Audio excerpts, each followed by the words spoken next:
Not at all. This is another take because my cat is enjoying interrupting me. Anyway, in honor of Halloween, I thought we'd celebrate the Rocky Horror Picture Show. If you don't know what that is, -2 points for Gryffindor. Anyway, it is one of my absolute favorite movies. It's a cult classic, and if you haven't seen it yet, you don't have a life. Anyway, the facts I'm going to read are mostly from Broadway.com in an article written in 2013. Some of them are from other sites, but there were too many for me to really write down. Oh my god, my cat totally just knocked something over in the kitchen.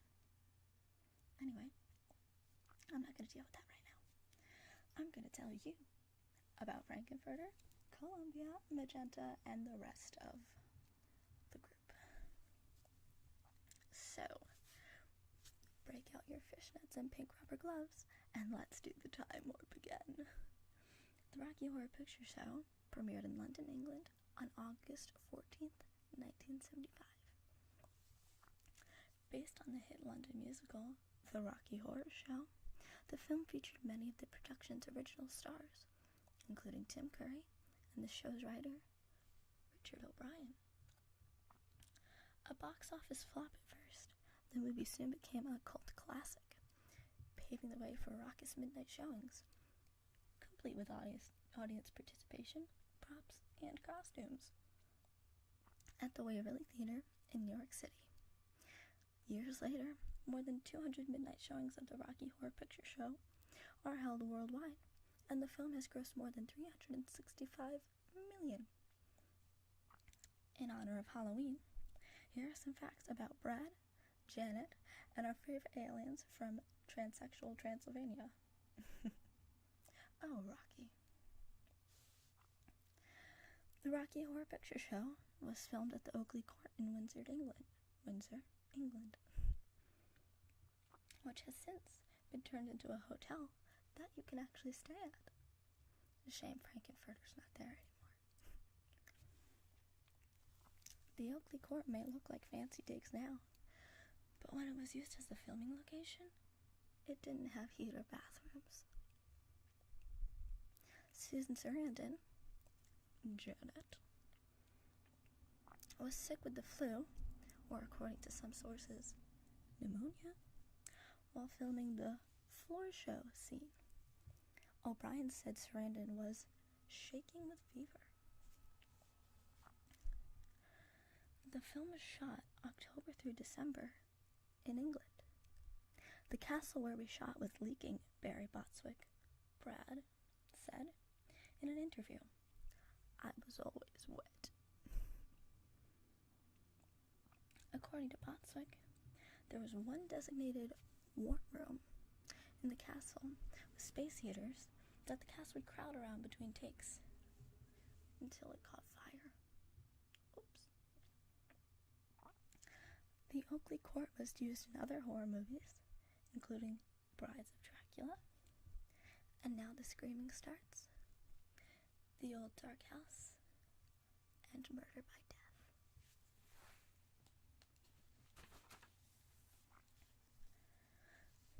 O'Brien's original script for the stage musical, The Rocky Horror Show, was only 40 minutes long. The hit song The Time Warp was actually written just to fill up space. Can you believe that? The film featured several performers who appeared in the Rocky Horror Show on stage, including Richard O'Brien, Riff Raff, Nell Campbell, Columbia, Tim Curry, Frank-N-Furter, Patricia Quinn, Magenta, Meatloaf, Eddie, and Jonathan Adams, Dr. Scott. The Rocky Horror Picture Show was filmed over 6 weeks with a budget of $1.4 million. The famous Floating Red Lips, the song that sang the film's opening song, science fiction double feature, were inspired by Man Ray's 1936 painting, The Lovers. Patricia Quinn sang science fiction double feature in the original London production of the Rocky Horror Picture Show, and she threatened to drop out of the movie when she found out O'Brien would be singing it instead. Although Quinn didn't sing science fiction double feature, her lips were used in the iconic opening number. The clock featured in The Time Warp had a real skeleton inside. It was sold for £35,000, about $5,400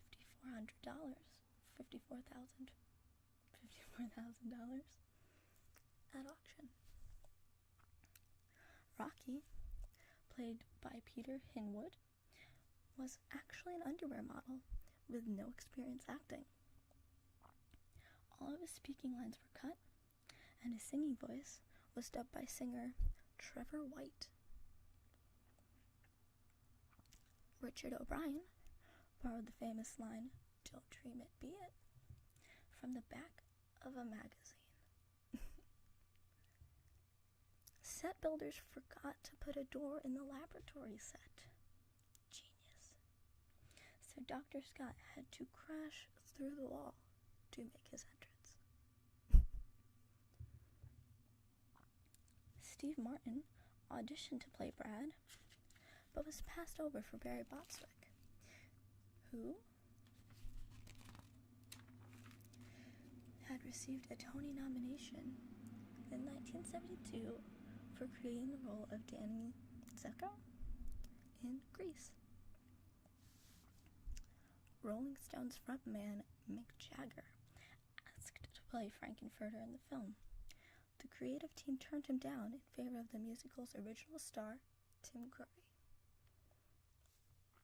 Tim Curry modeled Frankenfurter's voice after two women, Queen Elizabeth II and his mother. Writer, creator, and star Richard O'Brien's wife, Kimmy Wong, makes a cameo in the wedding scene and as a Transylvanian. In the film's DVD commentary, O'Brien reveals he and Patricia Quinn had smoked something exotic before filming the song Damn It, Janet. O'Brien initially wanted the first 20 minutes of the movie to be black and white, like The Wizard of Oz, then switched color when Frankenfurter enters. The idea was scrapped by 20th Century Fox. I wonder why. My cat's coming up again, and I swear I'm not doing a third take of this. You stay there. In the dinner scene, Barry Bostwick pounds his fist on the table, accidentally hitting Susan Sarandon's hand, and her reaction is priceless. But don't feel bad for Susan Sarandon. Watch the floor show scene carefully. She steps on Bostwick's foot with her heel, visibly hurting him. Only Tim Curry and Richard O'Brien knew Eddie's remains were under the table during the dinner scene. When his body is revealed, the looks of horror on the actors' faces are real.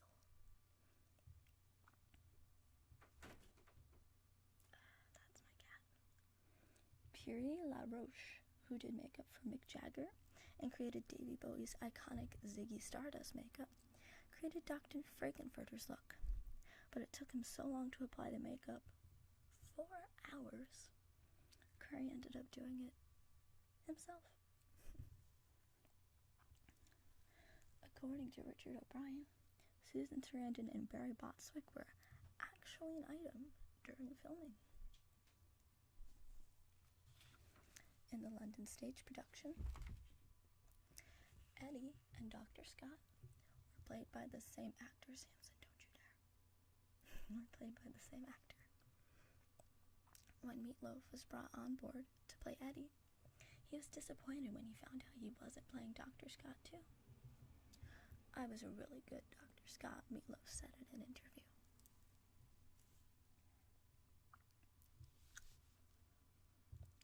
Meatloaf couldn't ride a motorcycle, so a much smaller body double was used for Hot Patootie, In close-ups, the star is rolling around in a wheelchair. When Rocky Horror first opened, Meatloaf and director Jim Sherman bought tickets for screening in the Midwest. They were the only ones in the theater. The movie's midnight showings began at the Waverly Theater in New York City on April 1st, 1976. As time went on, audience members began shouting at the screen and throwing props like toast. According to Rocky Horror Picture Show Club president Sal Piro, Louis Faris, a Staten Island kindergarten teacher, was the first to create audience callbacks, where fans shout jokes back at the screen during the movie. Tim Curry says he attempted to see a midnight showing of the film at the Waverly Theater and was kicked out by an usher for being an imposter. After showing his passport, the usher apologized and invited him back in, but Curry declined. Princess Diana was a Rocky Horror fan. The princess requested a meeting with Tim Curry and did an interview. Curry remembers she told him with a wicked smile that Rocky Horror quite completed my education. The Rocky Horror Picture Show was released for VHS for the first time in the US in 1990. It originally retailed for $89.95.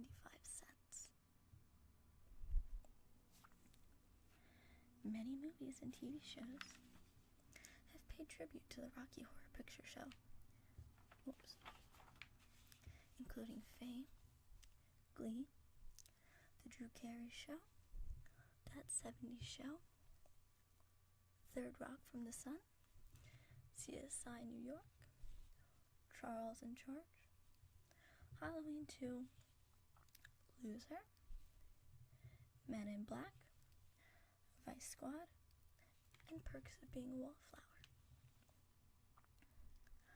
The Rocky Horror Picture Show is the record holder for the longest theatrical release in history. It continues to play in theaters around the U.S. Now this one's the most important to me, considering they are doing an awful remake right now, which really pisses me off. Tim Curry's advice to future Frankenfurters: never think of it as drag, because it's not.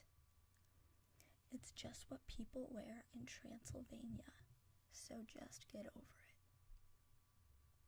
I think they should take a little hint from that, don't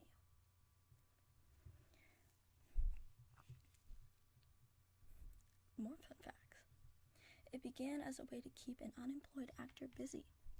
The Rocky Horror Picture Show began as a way for Richard O'Brien to spend winter evenings when he wasn't working as an actor. O'Brien poured his love of science fiction and horror films into the initial Rocky Horror songs, and eventually he showed the material to director Jim Sharman while they were working on a play together. Sharman took a liking to it and convinced London's Royal Court Theatre to give him a few weeks in the venue's tiny upstairs theatre to stage a production. It played for only a few dozen people a night, but eventually grew a following. Columbia and Magenta were originally the same character. As the stage play began casting, Sharman was hoping his friend, pop star Marianne Faithfull, would play Frankenfurter's female counterpart, but Little Nell had already been cast in the production. So Sharman and O'Brien reworked the entire role into two parts, Columbia and Magenta.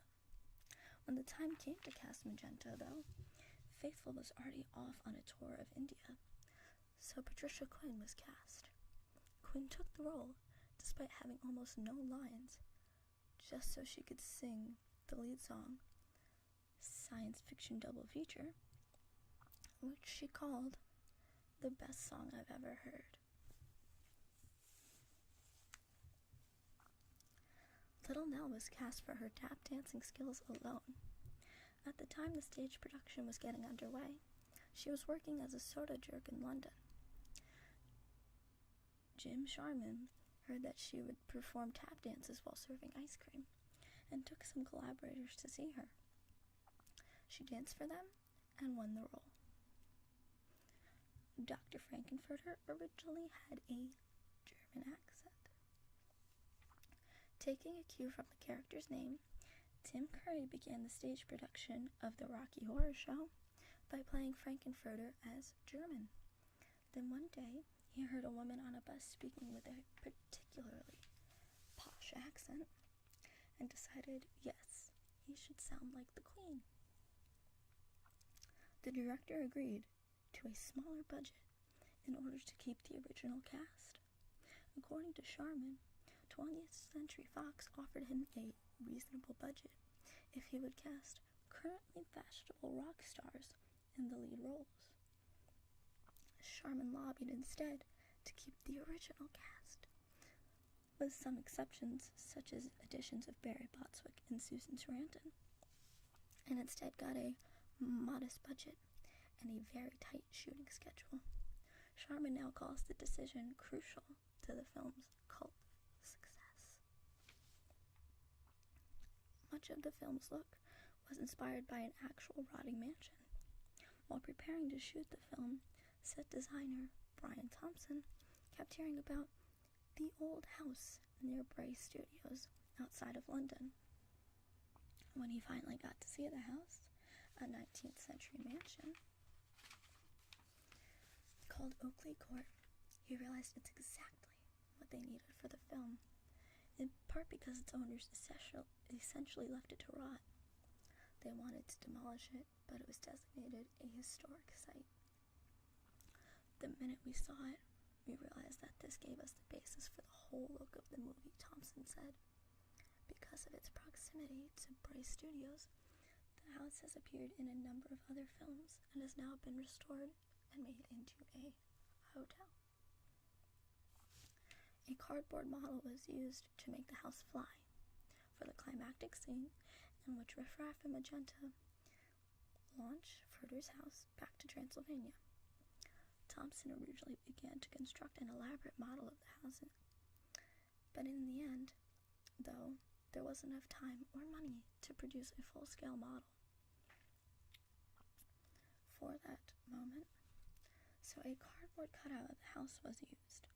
As Thompson later pointed out, you can still actually see the real house in the background of the shot.